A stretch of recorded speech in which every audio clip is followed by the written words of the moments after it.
Hello दोस्तों, राधे राधे। मैं रूही केसरी।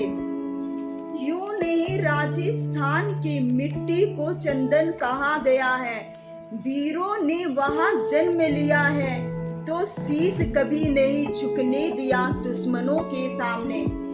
एक ऐसा किला जिनकी गाथा आज भी सुनकर गर्व महसूस करते हैं हम। कहते हैं प्रताप के पूर्वज राजा कुंभा जब मुगलों के अत्याचार से परेशान हो गए तो उन्होंने चित्तौड़ के आगे, जो कि लगभग आपको 3-4 घंटा लगेगा, ऐसी जगह को चुना जहां पे उन्होंने किले का निर्माण करवाने को सोचा। वो जगह ऐसी थी जो चारों तरफ पहाड़ियों से घिरा हुआ था और वहां पे किसी भी दुश्मन की नजर नहीं पड़ सकती थी। राजा कुंभा उस किले को बनवाना शुरू किया। जैसे ही वो दिन में दीवार खड़ी होती और रात में जाकर गिर जाती, इससे वो बहुत ही ज्यादा परेशान हो गए। पूछने लगे सभी से कि इसका क्या उपचार है। उन्हें मालूम चला यहाँ पास ही में एक संत हैं जो तपस्या में लीन हैं। जाकर उनसे वो पूछते हैं। उन्होंने कहा यहाँ शक्ति स्वरूपा का वास है इस पर्वत में, और वो कोई पूजा पाठ से नहीं बल्कि बलि चाहती है।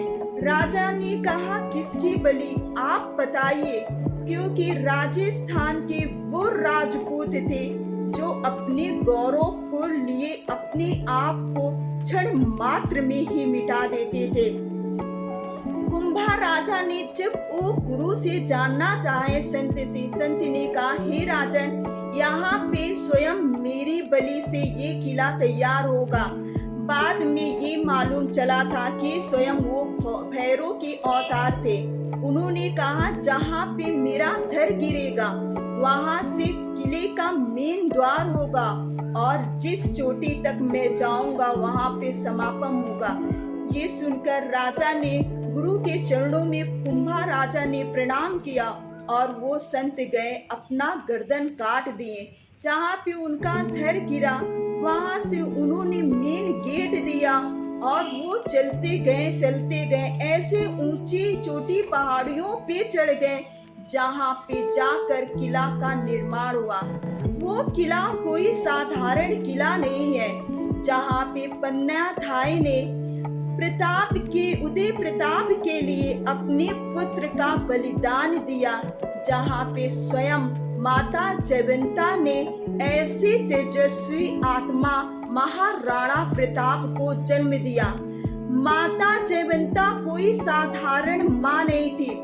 इतिहास के पन्ने को जब भी आप पलटेंगे उसमें गाथाएं देखेंगे। जिस माँ ने ऐसे सपूतों को जन्म दिया है वो स्वयं एक महान थी और प्रभु की भक्ति थी। कहते हैं माता जयवंता ऐसी थी जो कृष्ण भक्ति में वो भी रमी थी और उन्होंने प्रताप जैसे पुत्र को जन्म दिया।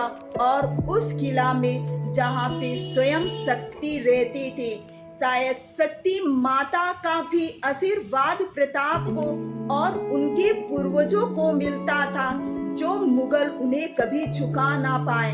ऐसे किले में आपको जरूर जाना चाहिए और अपने बच्चों को अपना इतिहास पढ़ाना चाहिए।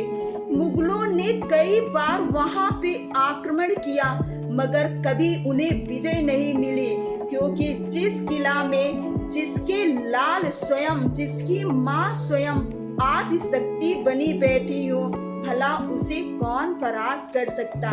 धन्य है वो राजस्थान की भूमि जिसकी गाथा स्वयं कण कण कहती है, कण कण कहती है।